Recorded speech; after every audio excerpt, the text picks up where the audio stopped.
The link between oral hygiene and personal appearance is heavily emphasized in the marketing of toothpaste. It has a very interesting history. What we now call toothpaste used to be called dentifrices or tooth polish. The first advertisement for toothpaste used vanity metrics, frequently claiming their products would make users more attractive by whitening and brightening their teeth and freshening their breath. In 1870, Cezadent promised that men go wild for splendid teeth. In the 1920s, the American Dental Association refuted the cosmetic claims made by toothpaste manufacturers, saying that they were harmful and destructive and abrasive to the enamel of the teeth. So it's really funny where we are today and how toothpaste is marketed. Back then, toothpaste also had seashells ground up in it, so it was very gritty. But it wasn't until Claude Hopkins, who was a marketer, was approached by Pepsodent that toothpaste became a massive hit. He did the seemingly impossible and made toothpaste a habit. And it's something that marketers still study today because it's crazy that before he did this campaign, only 7% of Americans even owned toothpaste. After he created the habit and campaign, it became 65% of American households had this toothpaste in their house.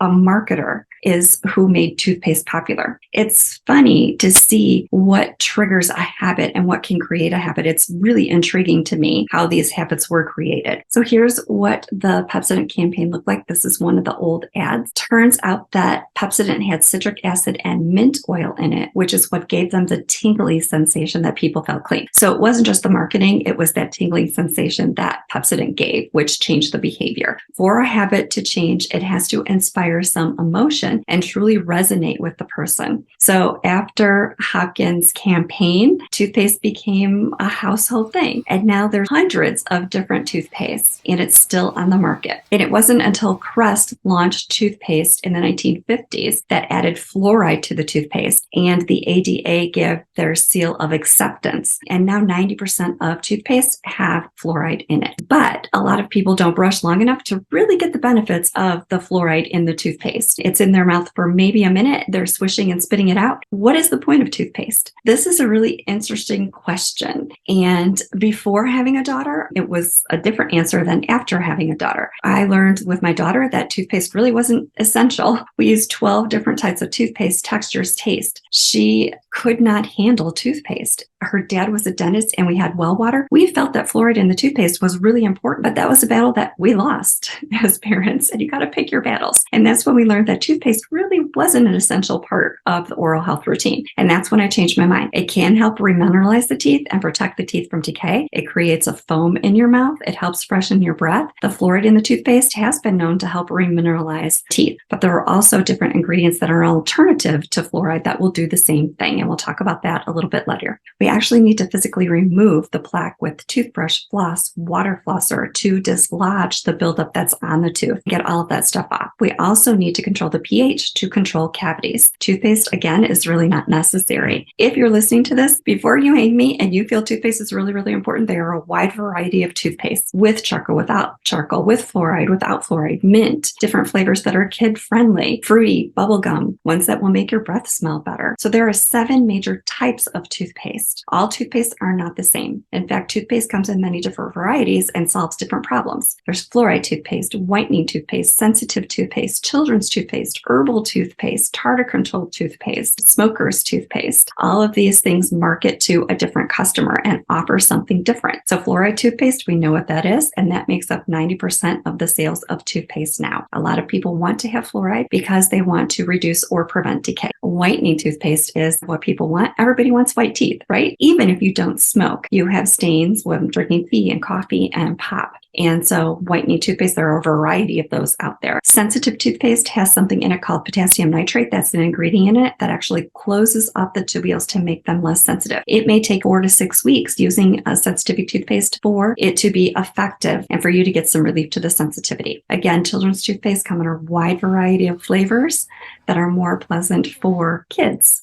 Herbal toothpaste If you're not a huge fan of chemicals in your toothpaste, herbal toothpastes are an alternative. If you simply want a more natural effect, herbal toothpastes have ingredients that are natural. Hydroxyapatite is one of those ingredients that is an alternative to fluoride, and it's a natural form of calcium that's already present in the enamel on your teeth. And hydroxyapatite makes up 97% of your enamel tooth surface. So it definitely will help recalcify those teeth if you use a toothpaste with hydroxyapatite. A fun fact is hydroxyapatite is also a major component in your bones. 60% of our bones are made of hydroxyapatite, so it's something natural already in our body that helps strengthen our bones. Tartar control toothpaste is meant to help the prevention of tartar, so the plaque doesn't become hard and calcify on the teeth, hence calculus or tartar. So there are a number of toothpastes that were marketed with pyrophosphate that opens up the tubules that sensitive toothpaste closes. For some people, these cause sensitivity, but it's also suggested that you don't use a toothpaste with pyrophosphate with children under the age of 12. Then there are toothpastes that are made for smokers to get rid of the yellow teeth that have baking soda in them, that have peroxide in them. Some of these are called whitening toothpaste. Some are called toothpaste for smokers. Again, toothpaste are marketed for different problems that people are having to sell toothpaste. If you drink drinks that have darker colors like coffee, tea, wine, those will actually stain the teeth as well. So those are types of toothpaste. Let's talk about ingredients that are in toothpaste. Don't panic. You probably never thought much about what ingredients were in your toothpaste, right? Unless you're sensitive to some of the ingredients in the toothpaste, but not quite the same sugars as you see in candies or your cakes and things like that. Sugar, xylitol, sorbitol. Toothpaste is supposed to be good for your teeth, right? So why would you put sugar in the toothpaste? Sugar is made to help sweeten it a little bit and make it more pleasant tasting. So some of these sugars are actually good for your teeth. Xylitol is good because it helps prevent cavities. It's just not good for your pets. So definitely keep it away from your dogs. If xylitol is the first active ingredient, it actually is good for your teeth and it helps control the pH and reduce cavities. The Streptococcus mutans that cause tooth decay don't feed on the xylitol for some reason. I'm not sure why. There is fluoride in the toothpaste, and then there's hydroxyapatite, and there's different types of fluoride. There's stannous fluoride, there's sodium fluoride, there's sodium monofluorophosphate, there's an amine fluoride, amine?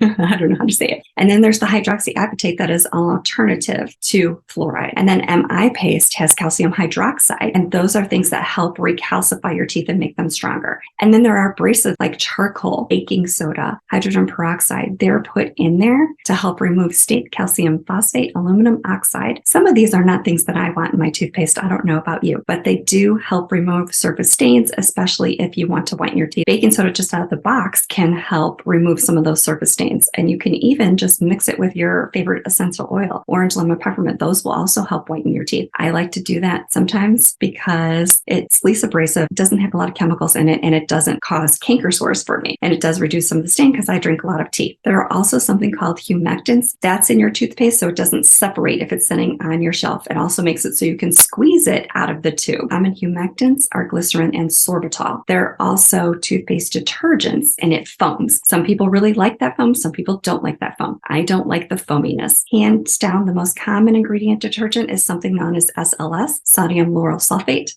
And it is an ingredient that a lot of people are sensitive to or allergic to. Unfortunately, I'm one of those people. I can't use a toothpaste that has SLS in it. Although New Skin's AP24, which is anti-plaque removal for 24 hours, they have a whitening both with and without fluoride. I can use that toothpaste, even though it has SLS in it. So I don't know why. Crest, Colgate, anything like that, I get canker sores if I use a toothpaste that has SLS. There are also flavorings in toothpaste like cinnamon, mint, fruit. Some toothpaste will have gluten in them. So if you're allergic to any of those, Crest uses gluten. So if you have a gluten allergy, you might want to stay away from Crest or read the labels on your toothpaste. So fluoride, some people don't like fluoride. They pick their poison. So they will use a toothpaste that doesn't have fluoride in it. There are also toothpaste tablets that have become more popular. Instead of using a tube and toothpaste, they are more eco-friendly. They come in a recyclable pouch or a jar, and you can just refill that jar depending on the brand. So again, you're going to want to look at what ingredients are in there. Not all of them will contain contain fluoride, some of them will. And a lot of those tablets are being marketed as all natural and vegan. So you're going to chew those up and then you're going to brush your teeth. But they tend to be less messy when you're traveling with them. Some of these toothpaste tablets do not create the foam. They're great for suitcases because they're not going to explode in your suitcase. And so it is another alternative to use besides toothpaste. Some of the questions were, do tablets work better than traditional toothpaste? Again, it's going to be what you prefer. Toothpaste is definitely whatever your choice is, depending on what you're using it for. If you want a sensitive toothpaste, if you want a whitening toothpaste, it's just personal preference like anything else, what ingredients you want. Takeaways. What are the high points? There are toothpastes for every oral dilemma you can think of. There's probably something out there. The global toothpaste industry is $17.75 billion. So you think that's a big industry? I think I do. All from a little marketing campaign saying that toothpaste will make your teeth whiter and your breath fresher. The driving factors for all of this are because more children are experiencing dental problems.